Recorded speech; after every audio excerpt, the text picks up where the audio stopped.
Greetings to all of you, my dear sisters and brothers, and my dear friends, and all of you are welcome to my new broadcasting, A Prosperous Soul. And today we start our week 2, and it's going to be about intellectual prosperity. This is your pastor, Yeti.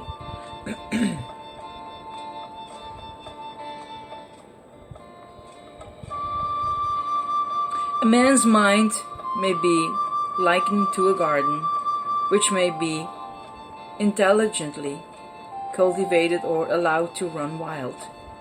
But whether cultivated or neglected, it must and will bring forth. If no useful seeds are put into it, then an abundance of useless weed seeds will fall therein and will continue to produce their kind.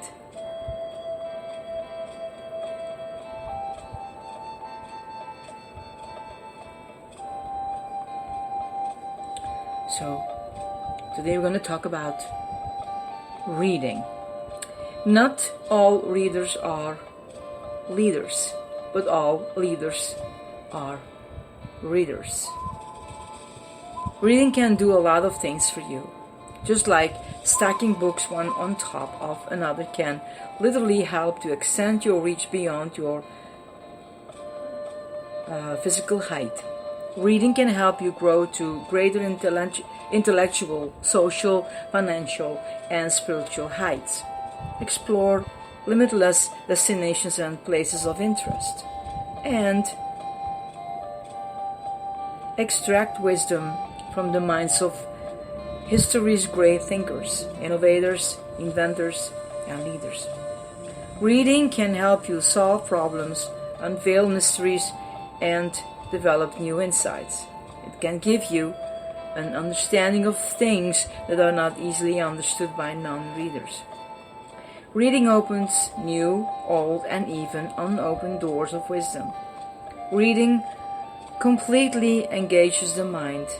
If you are looking to live a rich life intellectually, embark on a daily reading journey. Highly accomplished individuals all share one thing in common: they read. Reading elevates your mind, it exercises your brain, and causes you to become a better, more effective thinker. Other forms of media do not place as high a demand on your mind to proceed or to process concepts and ideas as does reading.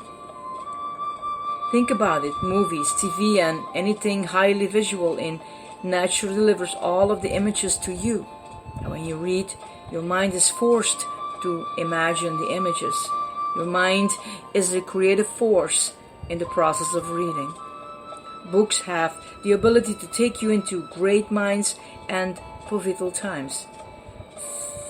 They let you explore the decisions that were made, the mistakes, the triumphs, and the defeats, as well as the principles that were learned and lived.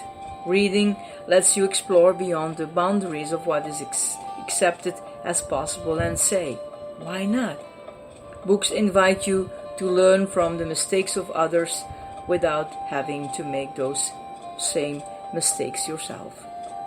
You can gain insight into the personalities and humanity of great men and women of God, or learn about your industry, history, politics, innovation, humanitarianism,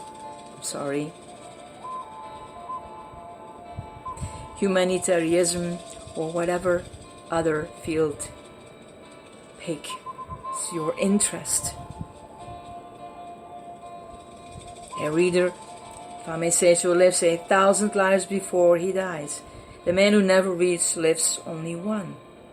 If you desire to experience new levels of intellectual abundance and prosperity, make reading a regular part of your everyday life. I give you reflection questions. Do you like reading? I know a lot of people who like to read. They were eating books, if I may say so. Or another word, bookworm. And it's almost exactly the same as the Dutch word, the Flemish word, bookworm. You hear bookworm, bookworm. It's almost exactly the same. What would you say prevents you from reading more? From my standpoint, if I cannot read a lot, it's because I'm doing a lot of other stuff. And that's not always householding or so. Most of the time it's pastoral care. And yeah, so time sometimes is eating you. Can you commit yourself to read, learn, and become a student again? Are you up for the challenge? Choose a book you've always meant to read and go buy it or check it out from the library today. Or, like we have now for years, a Kindle with ebooks. Makes life, well, a little bit easier when you're traveling too. Another reflection. If you were to develop a reading plan, what would it look like? 30 minutes before bedtime, 10 pages on your lunch hour. Write down some ideas for a double daily routine below. Be creative. Remember, these exercises are not about giving you more busy work to do in life. They are dedicated to helping you cultivate daily practices to usher you into new levels of intellectual prosperity and riches. Now we give our action steps.